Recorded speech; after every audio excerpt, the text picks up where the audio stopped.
Du 15 janvier au 15 mars 1998 s'est déroulée au Musée national de Niamey une grande exposition sous le thème « Vallée du Niger ». Parmi les objets exposés, le plus spectaculaire était le grand cavalier de Boura.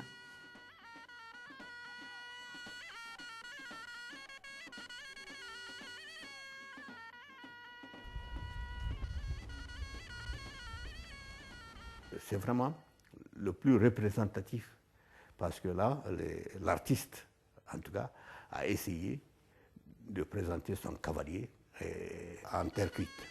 Le cavalier en terre cuite est assis sur le cheval. Sa tête, à l'ossature longue, porte des scarifications sur le front et les deux tempes. Il est habillé par une sorte d'armure avec apparemment un port d'armes dans le dos. Le cavalier porte 6 bracelets au cou.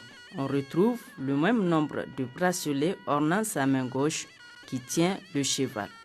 Quant au cheval, également en terre cuite, richement accoutré d'ornements, porte 6 bracelets identiques à ceux portés par le cavalier. Le port du cavalier sur le cheval sous-entend que c'était un personnage important.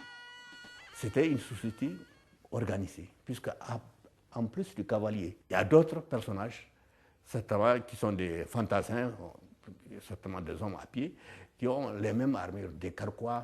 Donc c'est des gens qui aimaient apparemment et la chasse et la guerre, c'est sûr. Et leur particularité, ils font des cimetières spectaculaires.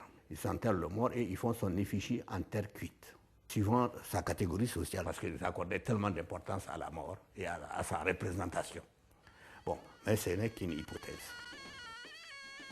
La première datation qu'on avait eue au carbone 14, on a calibré les dates à 6e siècle avant Jésus-Christ, 11e siècle après Jésus-Christ.